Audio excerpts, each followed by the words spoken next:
Speaker. Under national, things are looking up. Mr. Sam Lotu-Iiga, you have about 5 minutes remaining. 5 minutes, sir. Thank you.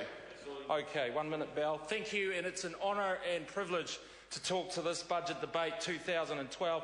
Sir, the context in which we assess this debate is to look back at 3.5 years of this government. And what did we inherit? We inherited an economy that had some of the highest interest rates in the world, over 10%. Labor's grave legacy was 5 consecutive years of contracting exports.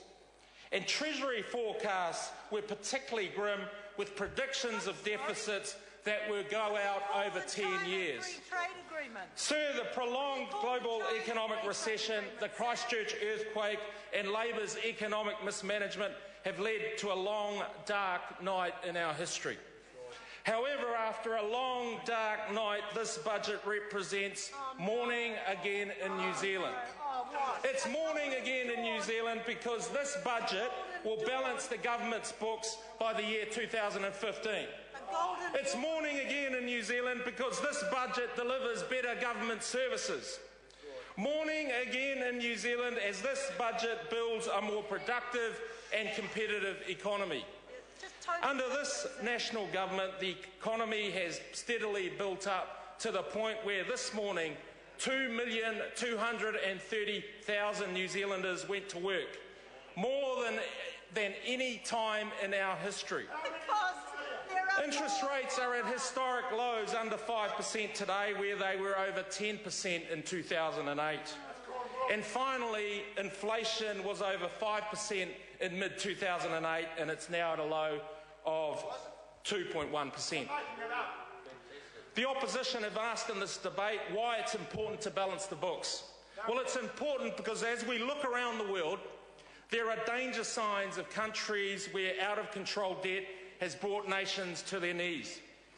In Greece, where crazy debt levels have led to a €130 billion rescue package for an economy that is only 250.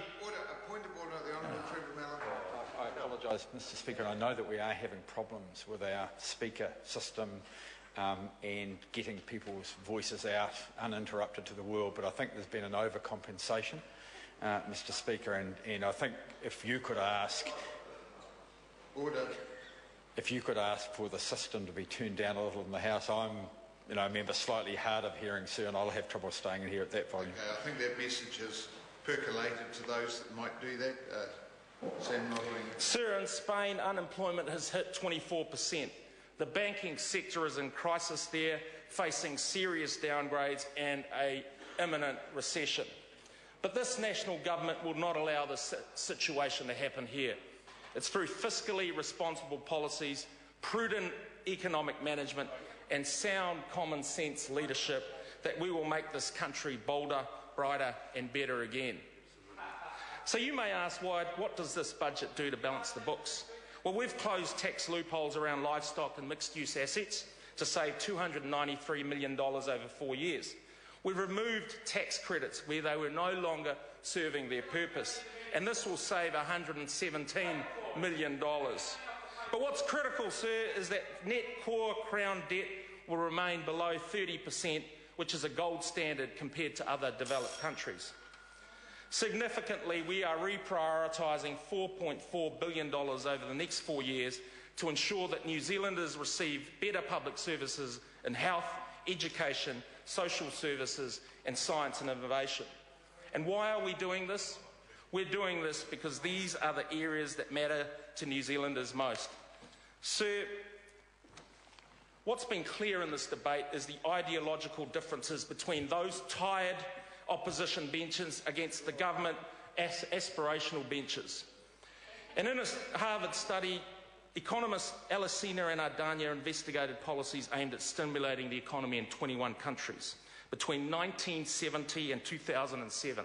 And their conclusions were unequivocal, and I want to quote, "Fiscal stimuli based on tax cuts are more likely to increase growth than those based on spending increases."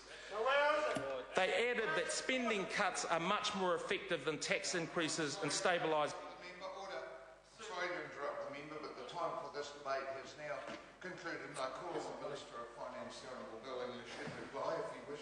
Mr. Speaker. Honourable Bill English. Well, Mr. Speaker, it's